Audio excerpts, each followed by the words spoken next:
On Saturday, March 8th, 2014, inmate Renee Glantz got out of her cell in the women's section of the maximum security unit and entered the cell of maximum security inmate Michael D'Angelo in an adjoining area.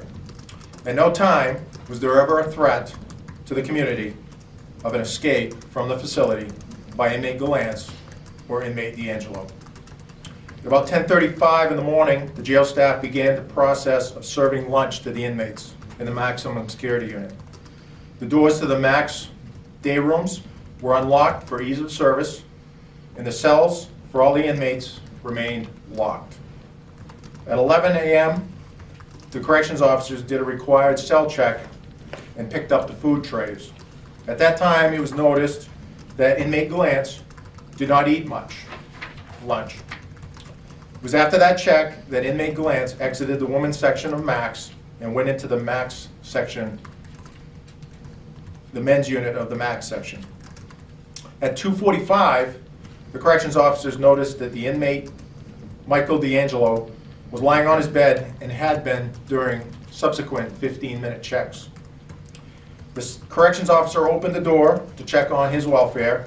Upon doing so, inmate Glantz fell out of the door where she'd been hiding out of view of the corrections officers in D'Angelo's cell.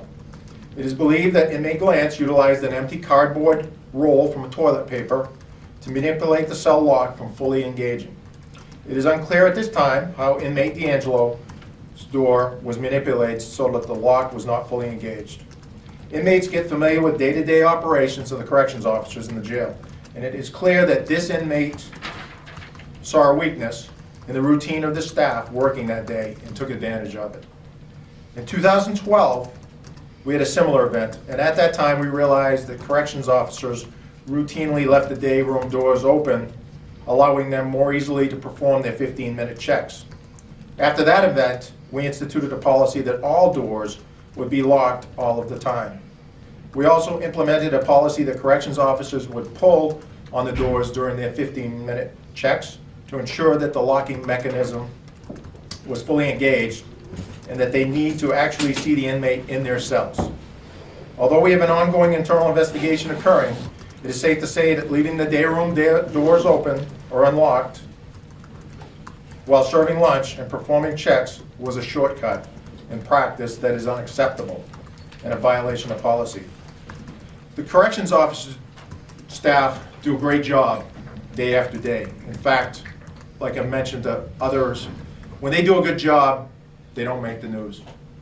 When they do a bad job, it becomes newsworthy. So this lapse in judgment for these individuals, the few individuals working in the maximum security unit, in the shortcuts, have had serious consequences. It disappoints me that the actions that these individuals did, we had corrected the problem based on what we saw during the last event.